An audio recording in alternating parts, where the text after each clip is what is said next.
Yung Bikrimulya, anong gusto mo suntukan? Ang tapang mo!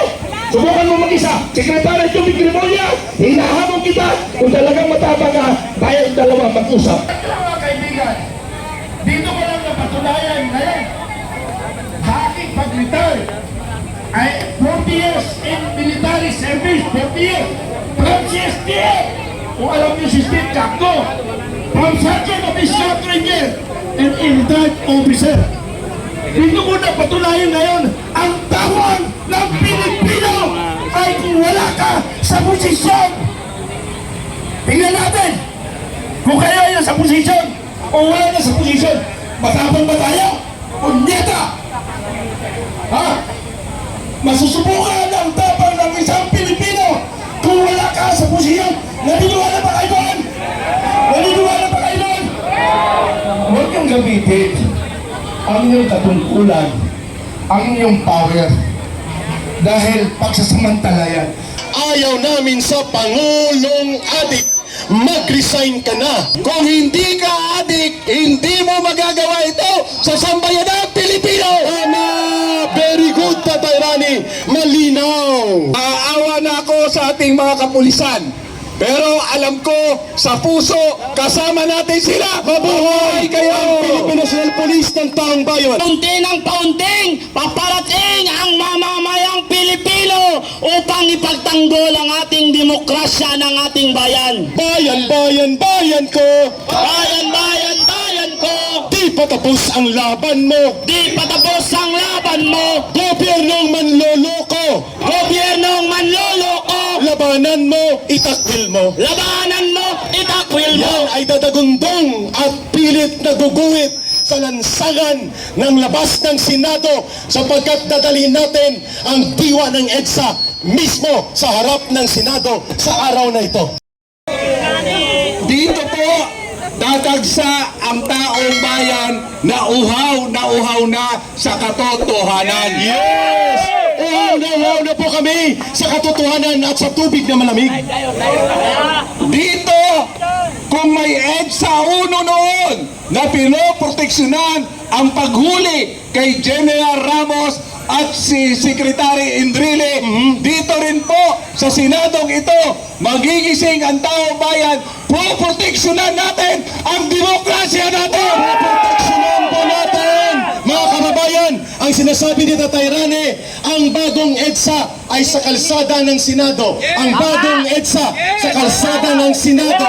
Ang bagong EDSA sa kalsada ng Senado. Ang bagong EDSA sa kalsada ng Senado. Ang people power ng EDSA sa harap ng Senado.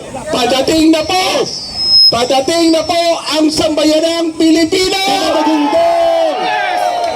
Dumadagundong! Tatay Rani, ang sagot namin sa anunsyo mo na nakakatabang puso. Ganito lang yun, mga kababayan. Samahan nyo kami ni Ka-Eric at kay Tatay Rani sa anunsyo na yun.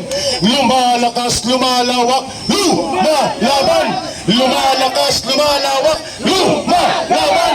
Lumalakas, lumalawak, lumalaban! Ginagawa ng lahat ng pinakamaruming pamamaraan ng ating administrasyong ito, palibhasa, sabi ng ating niya, adik ang ating BBM. Marami ng ating niya. Mag-resign ka na. Ayaw namin sa Pangulong adik. Mag-resign ka na. Ayaw namin sa Pangulong adik. Mag-resign ka na. Ayaw namin sa Pangulong adik. Kung hindi ka adik, hindi mo magagawa ito sa sambayan ng Pilipino. Tama! Very good, Tatay Rani. Malinaw. Naawa na ako sa ating mga kapulisan. Pero alam ko, sa puso, kasama natin sila. Mabuhay kayo! Ang Philippine National Police ng taong bayan. Samahan niyo si Ka-Eric. Mabuhay ang Philippine National Police ng taong bayan at ng sambayanang Pilipino. Ready?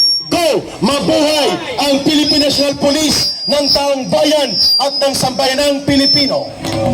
Ayan mga kapatid, paunti ng paunting, paparating ang mamamayang Pilipino upang ipagtanggol ang ating demokrasya ng ating bayan. Sabay-sabay nating ipaglaban ang katotohanan ating ipagtanggol ang mademokrasya laban sa mapangaping Administrasyong Marcos. Tama, at ang sagot natin din, samahan mo ako. Samahan niyo si Eric para naman tayo ay ma-inspired. Bayan, bayan, bayan ko. Bayan, bayan, bayan ko. Di patapos ang laban mo. Di patapos ang laban mo. Gobyernong magnanakaw. Gobyernong magnanakaw. Itakwil mo, labanan mo. Itakwil mo, labanan mo. Sabay, sabay, sabay. Bayan, bayan, bayan ko. Bayan, bayan, bayan ko. Di patapos ang laban mo. Di patapos ang laban mo. Gobyernong manloloko. Gobyernong manloloko. Labanan mo, itakwil mo. Labanan mo, itakwil mo. Yan ay dadagundong at pilit na guguhit sa lansangan ng labas ng Senado sapagkat dadalhin natin ang diwa ng EDSA mismo sa harap ng Senado sa araw na ito. Magandang umaga po sa ating lahat na nandirito ngayon, sa ating mga dating kasamahan sa kapulisan. Magandang umaga sa inyo. Alam ko pagod na rin kayo, pagod na tayong lahat. O yan daw po, breaking news. Doon sa loob ng Senado, nagkakatulakan na ngayon. So the more na nangyayari ito, the more dapat tayong magkaisa at ipakita natin ang ating pagtutol sa ginagawang pagsupil sa ating demokrasya. Yes po, Colonel. Pinipigilan po ni John Vic Rimulya si Senator Pia Cayetano sa loob ng Senado. Papayag ba tayo? Ipaglaban ba natin ang demokrasya? Okay. Magsalita ka na, Colonel. So gaya po ng narinig natin, dapat po tayong magkaisa. Ang panawagan po namin lahat po ng mga nanonood ngayon sa inyong mga telebisyon, sa social media, ang pakikipaglaban po para sa ating demokrasya ay nandirito ngayon. Wala po sa bahay. Sakripisyo po tayo sama-sama. Sa totoo lang po, ngayon po ay nakaburol pa ang aking nanay. Condolence po, Colonel Gara. Opo. Pero minarapat ko po na kahit paano makita yung mukha ko dito dahil ako po ay nakikisa sa ating lahat na nandito ngayon para ipaglaban yung ating demokrasya. Ang laban po natin ay hindi na po sa personalidad. Ito po ay laban na ng bawat Pilipino.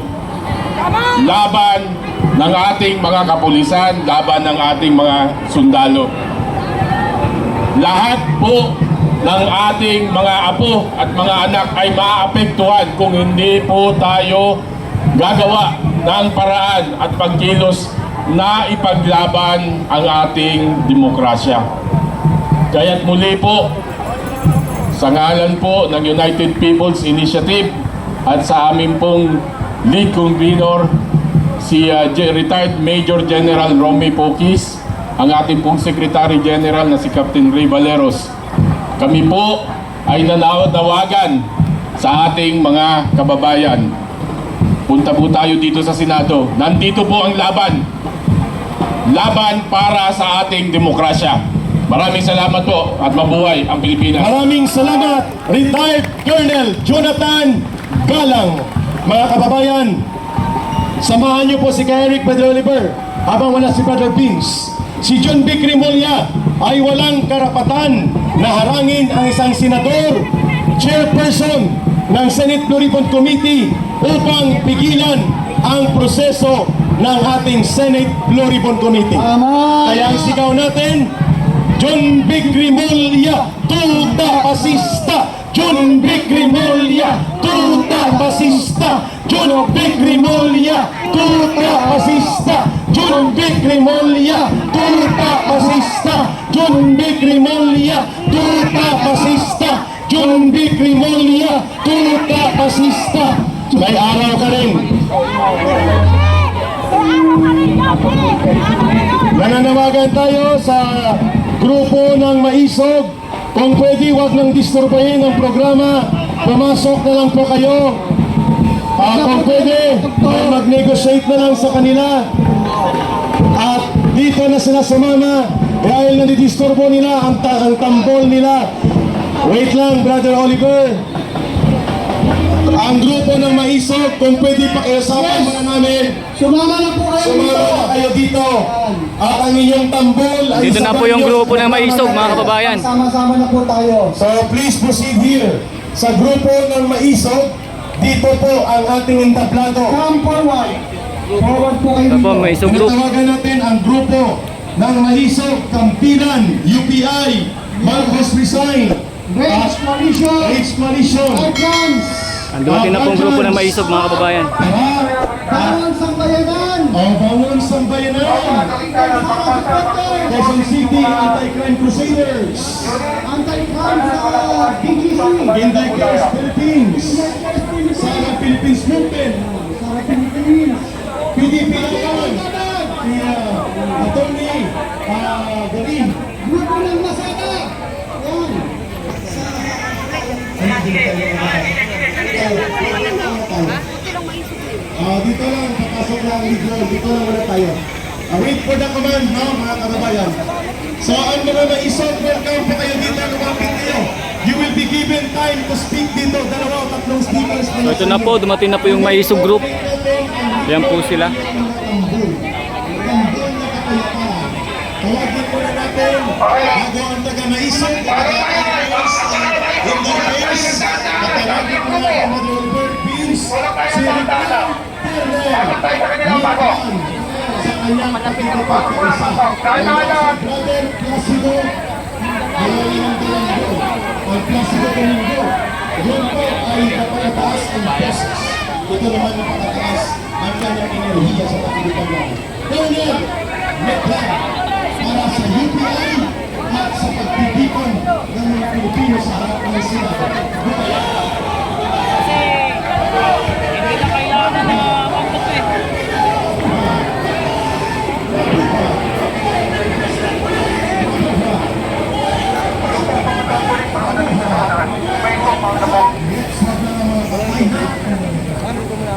Mga kababayan, narito tayo.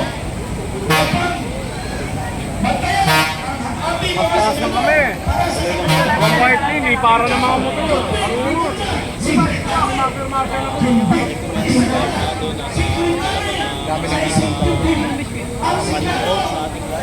Ay isang import branch. Kapag try ko na, bakit ginagamit niyo pwersa ninyo? Alam niyo mga kaibigan, dito ko lang napatunayan ngayon sa aking pag-retire ay 40 years in military service, 40 years from CSTF.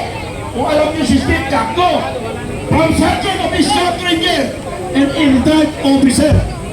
Dito ko napatunayan ngayon ang tawag ng Pilipino ay kung wala ka sa posisyon. Tingnan natin kung kayo ay nasa posisyon o wala na sa posisyon. Matapang ba tayo? Punyeta! Ha? Masusubukan ang tapang ng isang Pilipino kung wala ka sa posisyon. Naniniwala ba kayo doon? Naniniwala ba kayo doon? Huwag niyong gamitin ang iyong katungkulan, ang iyong power. Dahil pagsasamantalayan. Saka, Colonel Mitran, pwede mag-excuse to sa aking kaibigan. Nagsisimula ang Senate Blue Ribbon Committee pero biglang umiksena ang tuta ni Marcos na si John Vic Rimulya. Kaya dapat siya ang aristuin sapagkat ito ay intervention. Ano po? John Vic Rimulya aristuin. Sabay. Wait. John Vic Rimulya aristuin. Tuta pasista. Ready, go. John Vic Rimulya aristuin.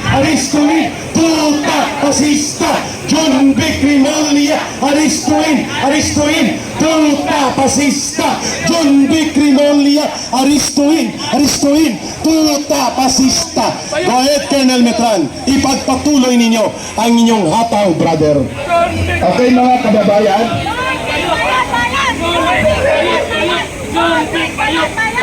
hindi bayot daw. Ano ba yung bayot? Hindi. Wag na lang. Alam niyo bakit? Kasi ako bayot din eh. Kung baka sabihin niya ay magkabaro tayo ka Eric. Doon na lang tayo sa tuta pasista. Nagtatanong sila kanina. Pwede ba daw aristuhin si John Vic Rimulya? Ay, aristuhin!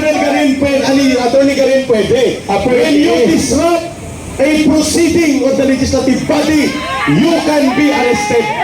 Ano? Kaya dapat, ano aristuhin na natin? Pwede. John Vic Rimulya, aristuhin! Aristuhin! Tuta pasista!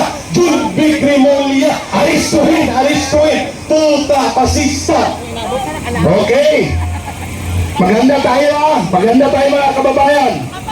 Isang hudyat, aaristuhin natin ang sumisira sa ligang batas o sa ang ating Philippine Constitution. Tayo ay nakabase sa Philippine Constitution ang ating mga ginagawa. Ang armed forces, ang Philippine National Police, nakalagay sa mandato nila, protect the people and the state. Mayroon bang presidente doon nakalagay? Mayroon bang presidente doon? Ang ibig sabihin nun, the most powerful is the people. Tama hindi? O di gamitin natin ngayon yan. Maintindihan ng ating otoridad dyan kasi nagbabasa lang sila ng konstitusyon. Kaya nga lang ang problema, mayroong illegal orders from the Malacanang. Ha?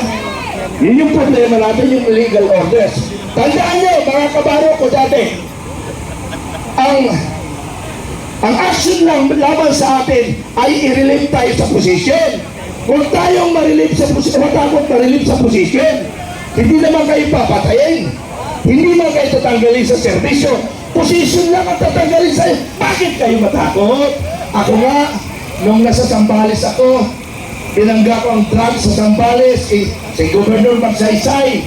Ilang beses ako sinumbong kay GMA.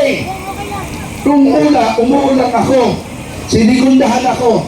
Tinawagan ako ng general. Kami segundo. Hindi na ilukulan dyan. Bakit si Governor Magsaysay ay pinagigundahan ng NPA?